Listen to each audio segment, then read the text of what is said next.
Webex is not compatible to me. I hope I have to continue on Zoom only. Every day there is some problem. I don't know what is the problem. Probably my computer is not compatible with Webex. I will see. At present we can continue with. Hello. Hello. Yes, sir. Yeah, good.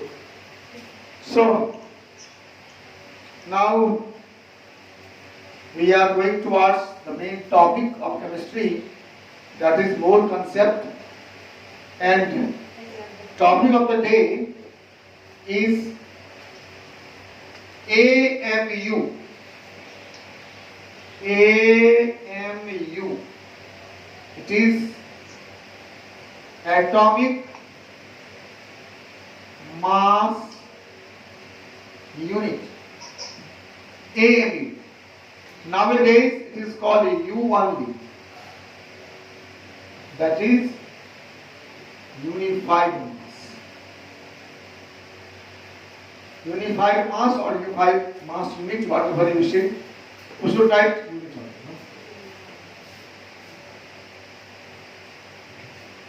So yesterday we have discussed what is unit.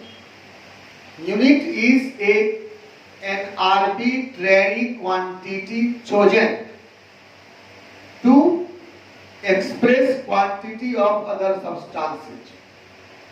Unit में दो शर्त है. एक शर्त ये है कि unit उस सब्सटेंस के करस्पॉन्डिंग होना चाहिए.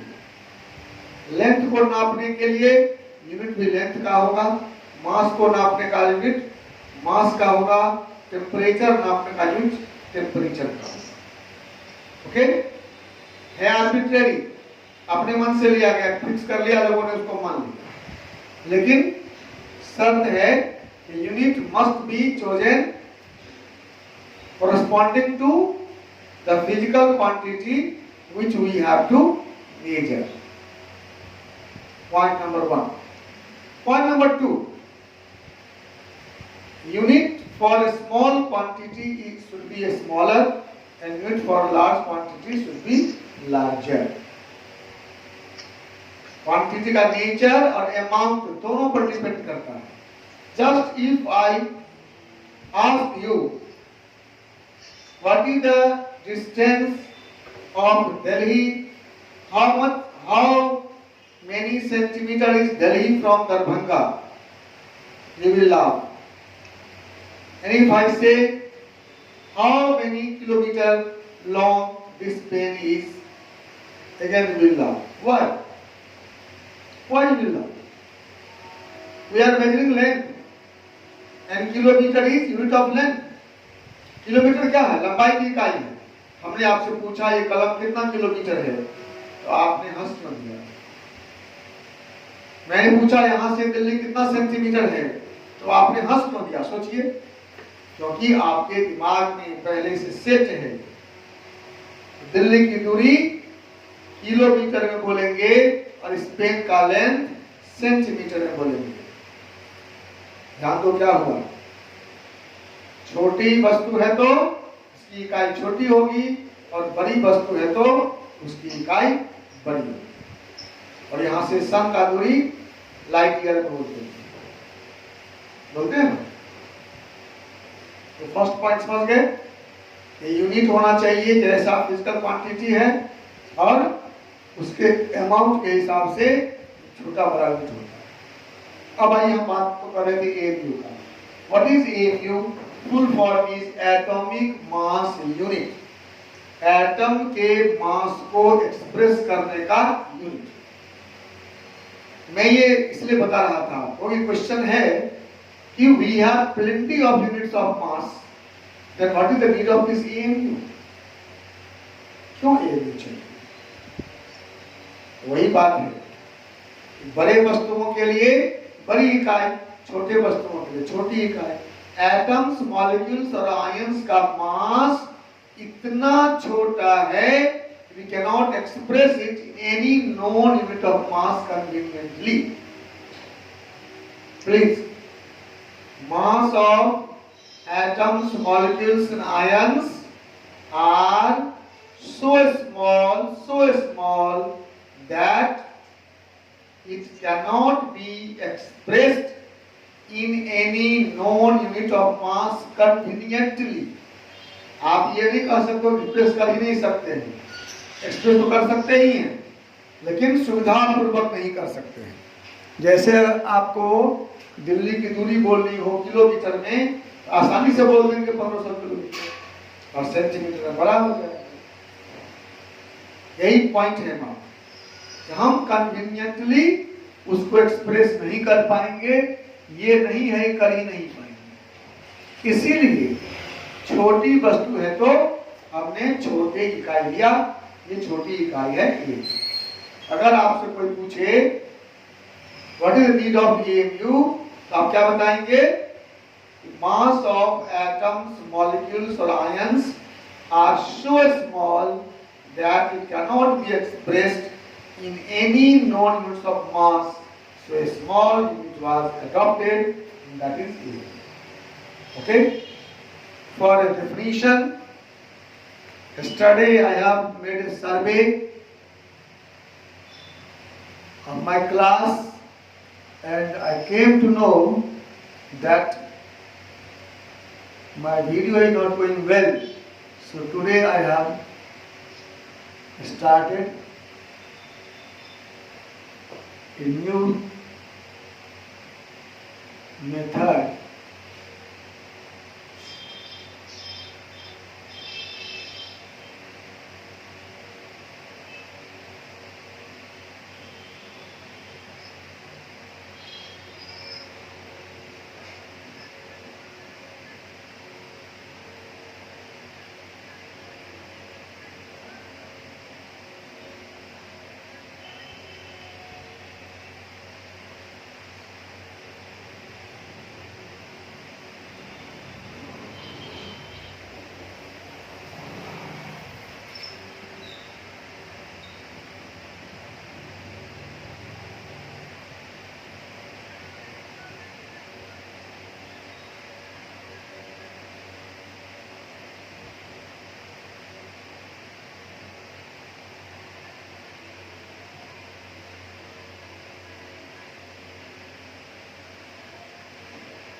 हाँ दिख रहा है, स्क्रीन दिख रहा है आप लोगों को? ओके, तो आप स्क्रीन से आप नोट कर सकते हैं, अगर बोर्ड नहीं दिखता है बढ़िया से। क्या अच्छा दिख रहा है? क्लियर? गुड। तो मैं लिखता हूं बोर्ड पर, अपना वहां से लिख दीजिए। What is AMU? AMU is unit, AMU is a unit to express mass of atoms, molecules or ions. ये नहीं है स्क्रीन पर, उसको नोट कर दो. AMU is a unit to express mass of atoms, molecules or ions. Atoms, molecules, ions जो very minute particles हैं उसके मास को एक्सप्रेस करने के लिए ये नया यूनिट है, इसका नाम है AMU.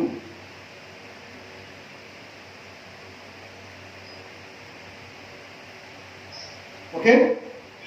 AMU is a unit used to express mass of atoms, molecules or ions, means very small particles.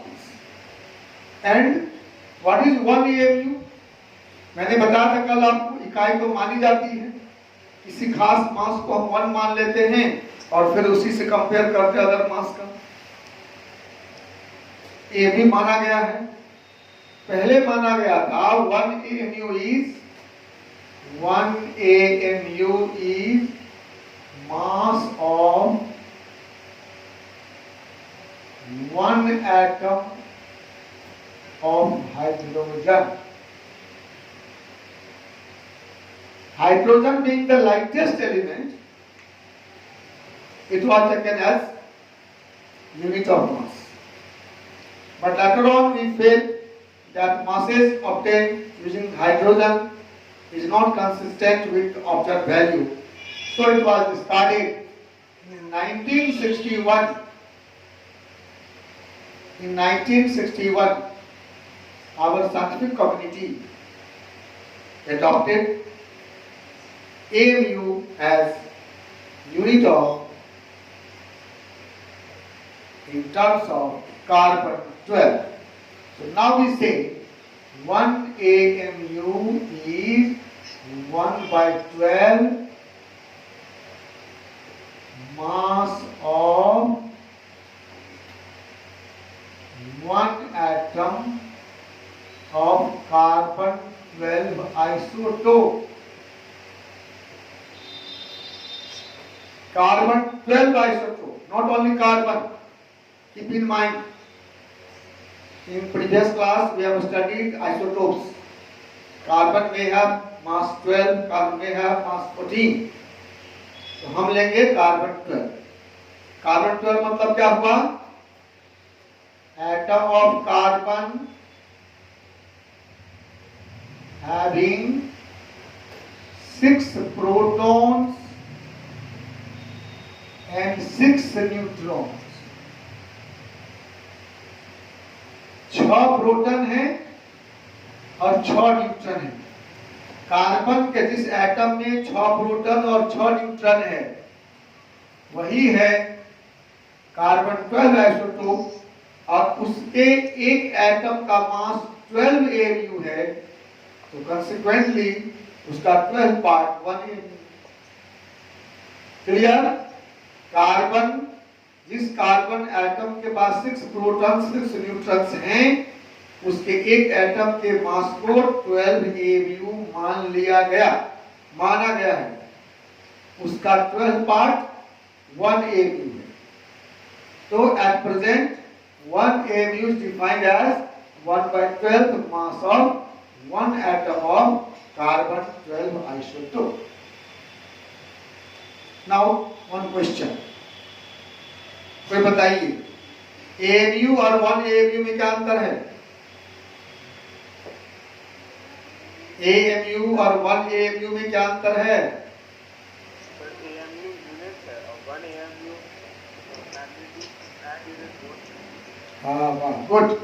AMU unit है और 1 AMU एक पर्टिकुलर मास है. जैसे मीटर, यूनिट 1 मीटर एक पर्टिकुलर लेंथ. केजी यूनिट है, 1 केजी एक पर्टिकुलर मास है. वैसे ही AMU यूनिट है जिसमें हम एटम्स, मॉलिक्यूल्स, आयंस के मास को एक्सप्रेस करते हैं, और 1 AMU एक पर्टिकुलर मास है जो कार्बन एटम के मास के 12 पार्ट के बराबर होता है। कोई कंफ्यूजन किसी को? जो बच्चे लेट से आए हैं बताइए, कोई प्रॉब्लम है? नहीं है। चलिए हम आगे बढ़ते हैं। एमयू को डिफाइन करने के बाद अब हम लोग चलते हैं, इसका यूज क्या करेंगे? हम यूज करेंगे एटॉमिक मास। एटॉमिक मास, आपके मन में क्वेश्चन आएगा, ये कौन बात हुआ? एटॉमिक मास, एटम का मास, उसको डिफाइन क्या करना है? नहीं, हम लोग लेते हैं मास, आलू का मास, प्याज का मास, चावल का मास, क्या डिफिनेशन है इसका? इसका डिफिनेशन इसलिए कि हम इस मास को कन्वेंशनल जो मास यूनिट है उसमें एक्सप्रेस नहीं करते हैं। Atomic mass means mass of one atom of any element in AMU। अगर आप किसी एटम का मास जानते हो तो मास ग्राम में या केजी ग्राम किलो केजी में नहीं होगा, AMU में है। उल्टा बोलो, अगर तुम किसी एटम का मास ग्राम में जानते हो तो वो एटॉमिक मास नहीं है। ध्यान है रहेगा? अगर हम किसी एलिमेंट के एक एटम का मास ग्राम में जानते हैं तो वह एटॉमिक मास नहीं है। एटॉमिक मास क्या है? एक एटम का मास AMU। ठीक है, कार्बन 12 के 12वें भाग। ठीक है, तो हम डिफाइन करेंगे atomic mass is a number,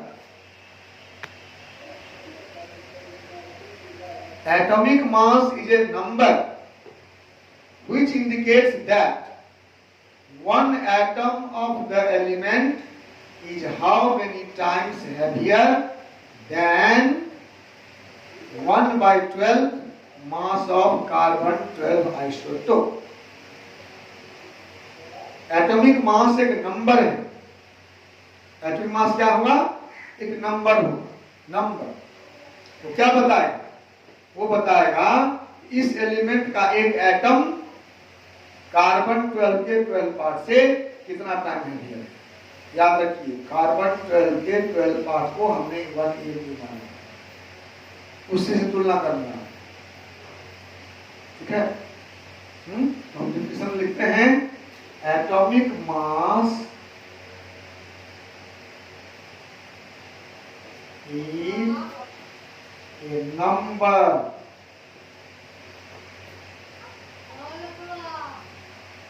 which indicates that one atom of an element is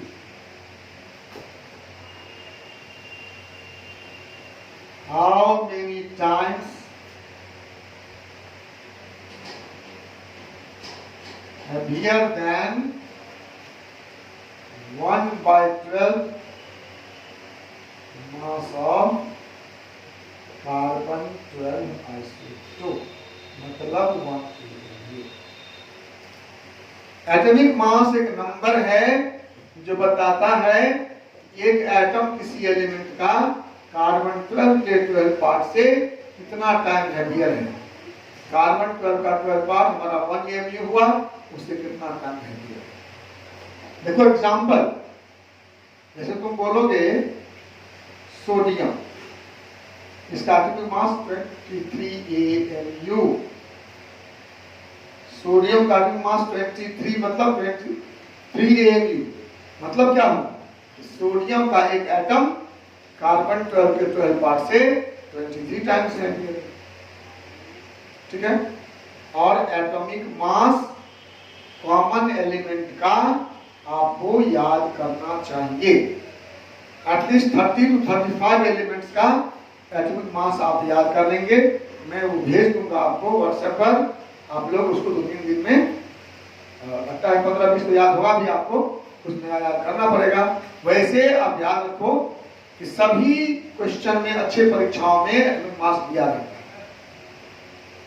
कोई भी अच्छा एग्जाम देंगे आप, उसमें एटॉमिक मास दिया रहेगा, लेकिन फिर भी कुछ इंपॉर्टेंट एलिमेंट का एटॉमिक मास आपको याद रहेगा तो वो ज्यादा अच्छा होगा। ठीक है, तो उसको याद कर लीजिएगा। समझ गया एटॉमिक मास? कुछ क्वेश्चन है इसमें, बोलिए।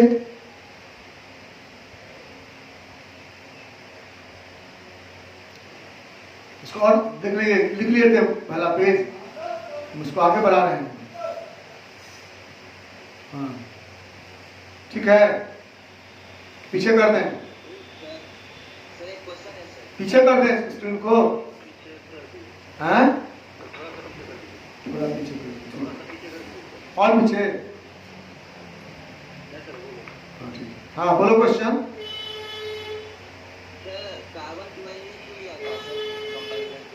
अच्छा, गुड क्वेश्चन। कार्बन 12 भी क्यों लिया गया? ऐसा नहीं है, कार्बन 12 भी नहीं लिया गया। सबसे पहले मैंने क्या बताया आपको? हाइड्रोजन लिया गया था, उसके बाद ऑक्सीजन भी लिया गया था, उसके बाद ऑक्सीजन भी लिया गया था, तीसरा है कार्बन। तो मेन पॉइंट है कि हम लोग चाहते हैं कि एटॉमिक मास होल नंबर के करीब आए, nearest to whole number. In comparison to hydrogen and oxygen, atomic mass obtained, we are not, in many cases, in some cases they are not very convenient in terms of whole number. So when carbon was used, stable atom of carbon, then in case, not 100%, but in most cases, now the atomic mass is very close to whole number. So you can see that in most of the book, atomic mass of elements are given in whole number. Although it is not true, atomic mass ये सही नहीं है, लेकिन बहुत close है whole number के, इसलिए उसको हम लोग होल नंबर में ही लिखते हैं। ये सोडियम है तो 22.99 होता है, हम 23 लिखते हैं। तो कार्बन के तुलना करना है इसमें, किससे कितना गुना भारी है, तुलना करने पर मोस्ट ऑफ द एलिमेंट का मास होल नंबर के नियरेस्ट आया। अभी तक इसको इस्तेमाल कर रहे हैं और लोग ट्राई कर रहे हैं, अभी भी ट्राई कर रहे हैं। कोई दूसरा स्टैंडर्ड मिले जिसमें सभी के मास होल नंबर हो जाएंगे, कन्वीनियंट हो जाएंगे, तो उसी को लिया जाएगा। मेन पॉइंट है कि हम we are always starting towards accuracy. हम किसी भी एक्सपेरिमेंट में, साइंस में एक्यूरेसी की ओर जाना चाहते हैं, तो इसीलिए एक्यूरेसी के लिए अभी तक जो हुआ यूज, उसमें कार्बन सबसे अच्छा पाया गया। Any more question? और कुछ है? नहीं। एटॉमिक मास आपको याद करना होगा 30-35 एलिमेंट का, अभी के लिए फायदेमंद होगा, वैसे एग्जाम में दिया रहेगा। अब है एटॉमिक मास, तो हम याद करेंगे। आपने पढ़ा, कल भी पढ़ा, आज भी चर्चा किए हैं कि एटॉमिक मास तो एलिमेंटों के कई आइसोटोप होते हैं। फिर किसका मास याद करें, तो उसमें 2 पॉइंट है मोटा मोटी। एक पॉइंट है जो एबंडेंट है, ज्यादा, जिसका एबंडेंस ज्यादा है दुनिया में, नेचर में, उसको हम लोग मेन मानते हैं। और अगर 2-3 आइसोटोप के एबंडेंस हैं नॉर्मली, तब हम एवरेज निकालते हैं। एवरेज अगर मान लीजिए किसी एलिमेंट का आइसोटोप 95% है, दूसरा 5% है, तो इग्नोर कर देंगे। जो 95% है उसका मास नहीं है। किसी का मान लो 70%, 30% है, 60 है, 40 है, 65 है, 35 है, इन दैट केस हम सभी के मास का एवरेज लेते हैं। तो जो आपके बुक में रिपोर्टेड मास है, that is average atomic mass. So come to third topic, that is average atomic mass. Average atomic mass. Average समझते हैं आप? सबके मास को जोड़ देंगे और उसका एवरेज ले लेंगे, ठीक है? Many elements have various isotopes. Okay? Their reported atomic mass is actually average atomic mass of all the isotopes. Average कैसे निकालते हैं? मान लो एक कोई एलिमेंट है, इसका एवरेज निकालना है। ए एवरेज बराबर P I A I sum by 100। P I A I summation का साइन है, जानते हैं आप। जैसे मान लो कि क्लोरीन है, क्लोरीन के दो आइसोटोप होते हैं, क्लोरीन 35 और क्लोरीन 37। अब मान लीजिए इसका आइसोटोप है 75%, इसका है 25%। मान लो एस्टीमेट कल्पना कर रहे हैं, तो क्लोरीन का एवरेज एटॉमिक मास कितना होगा? परसेंटेज को पीआई हुआ, पीआई मतलब percentage abundance of isotope I, AI हुआ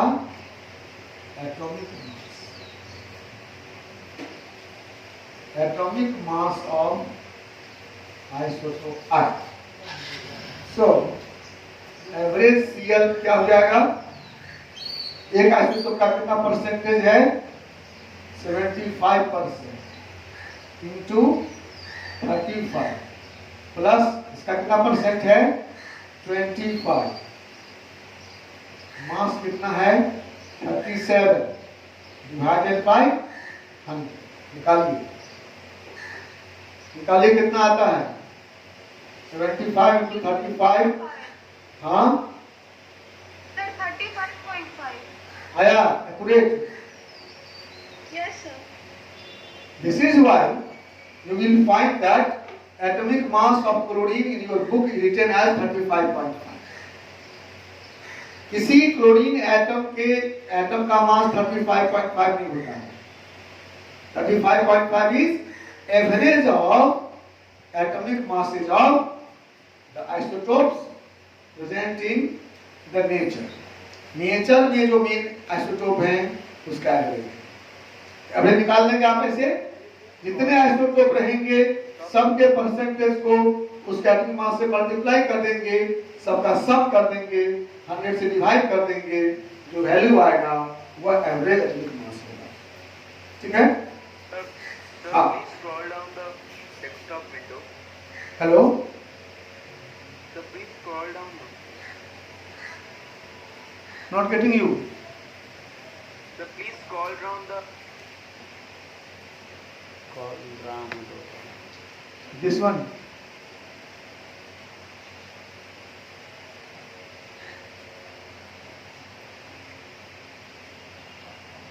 इट इज ओके।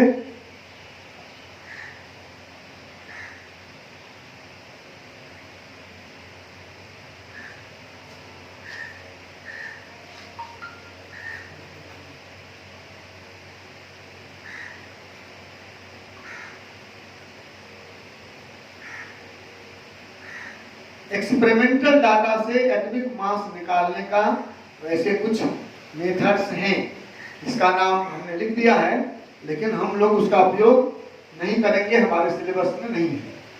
हमको सिर्फ जानना है कि हम कैसे निकाल सकते हैं।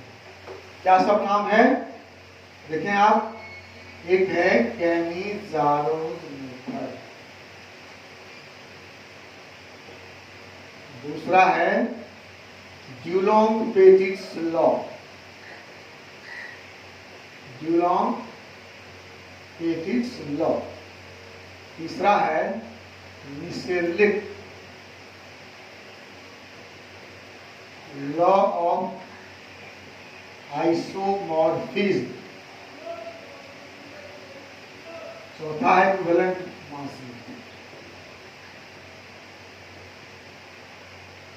Equivalent mass. ठीक है, तो हम इसको एक्सप्लेन नहीं करेंगे, हमें जरूरत नहीं है इसकी। मैं आइसोमॉर्फिज्म का काम कर सकता है। आइसोमॉर्फिज्म है कि same different compounds having same formula, different compounds having same formula are called isomorphous. Different compounds having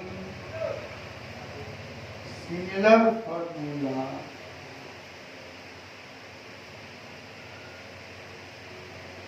just example ZnSO4 7H2 ZnSO4 7H2 and MgSO4 7H2. If you have this type of compound, then you say these are isomorphous, same type of formula. And this law says that in isomorphous compound corresponding elements have same valency. Valency of zinc will be equal to magnesium, sulfur will be equal to sulfur, O will be equal to O, H will be equal to H obviously. इस compound में जो corresponding element हैं उसके valency same होंगे। corresponding मतलब इसके पहला का वैलेंस इसके पहला से मिलेगा, दूसरा का दूसरा से मिलेगा, तीसरा का तीसरा से मिलेगा, and so on. Okay?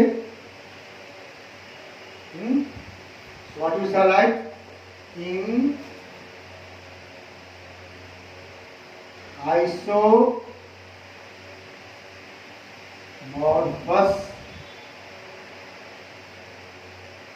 compounds, valency of corresponding element, corresponding means similarly placed,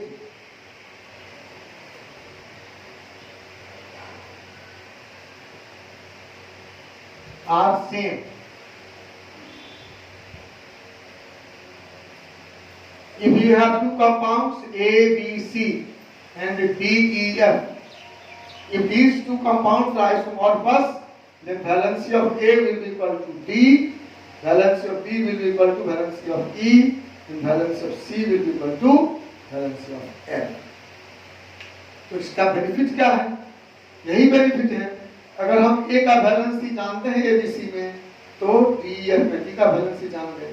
जैसे ये दो कंपाउंड है, मालूम तुमको Mg का वैलेंसी मालूम है 2, Zn का नहीं मालूम है। अगर तुमको मालूम है कि MgSO4 और ZnSO4 आइसोमॉर्फस है, तो तुम समझ जाओगे अगर Mg का वैलेंसी 2 है तो Zn का वैलेंसी भी 2 ही होगा। इस वर्ड का हमको आगे काम पड़ेगा, इसलिए बता दिया।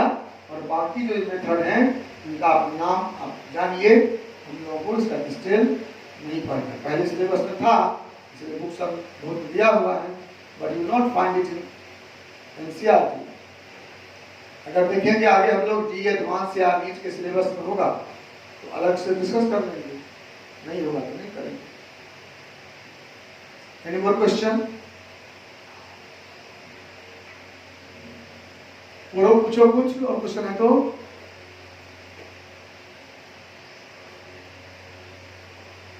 आज हम व्हाट्सएप पर भेज देंगे 35 इंपॉर्टेंट एलिमेंट्स का एटॉमिक मास या लिस्ट भेज देंगे, तो मास को खोज लेंगे आप, जिसको आपको याद करना है और कुछ मन में बात करेंगे। और आप तैयार हो जाइए, अब बहुत सारा न्यूमेरिकल बनाना पड़ेगा। Be ready. थ्योरी पढ़ेंगे न्यूमेरिकल पढ़ेंगे, ठीक है? ठीक है, थैंक यू। अभी हम कुछ दिन जून पे ही आएंगे, हमको एडक्स पर दिक्कत हो रही है, पता करता हूँ क्या प्रॉब्लम है। जून में दिक्कत नहीं होगी।